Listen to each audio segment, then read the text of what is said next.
No comparison needed, naungusan na daw ni Carla sa subscriber si Bunso. Magandang araw po sa inyong lahat mga ka-viewers, shout out sa lahat ng Team Medeth communities around the globe. At sa lahat ng solid Medeth, silent independent supporters.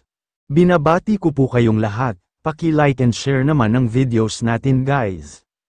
No comparison needed, bakit daw naungusan na ni Carla si Bunso sa subscribers?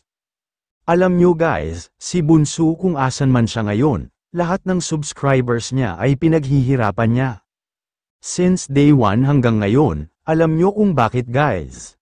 Katakot-takot na pinagdadaanan niyang mabash, malait, matraidor, maiwan, mabalahura, mamura, at ilang buhos ng luha at gabundok na stress ang idinulot kay Bunso.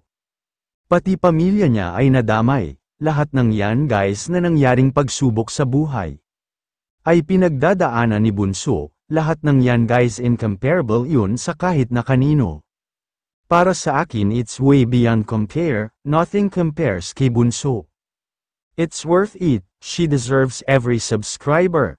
Si Carla kasi guys mabilis niya nakuha ang mga subscribers niya. Dahil kilala na siya nang dahil sa kalingap at love team nila ni Jomar. Sa totoo lang may mga basher din naman si Carla guys. Na body shaming din si Carla, may mga pinagdaanan din siya. Pero malayo masyado guys sa mga basher ni Bunso Medeth. Kay Bunso gusto siyang wasakin at durugin ng mga basher niya. Pinagtutulungang pabagsakin, pero matibay si Bunso guys.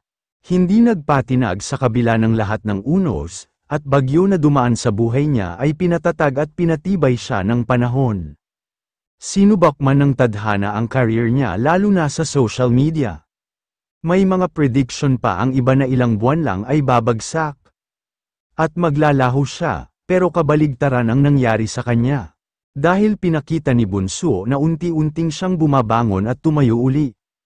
Hindi nawalan ng pag-asa, dahil alam niyang ang totoong nagmamahal at sumusuporta sa kanya, ay hindi siya iiwan sa anumang laban o pagsubok na darating, at kakaharapin niya in the future. Patuloy na andyan lang ang Medeth communities around the globe na handa siyang alalayan at suportahan hanggang dulo. Solid Medeth supporters walang iwanan. Hanggang dito po muli mga ka-viewers, happy and healthy community is our priority. Maraming salamat po sa inyong lahat.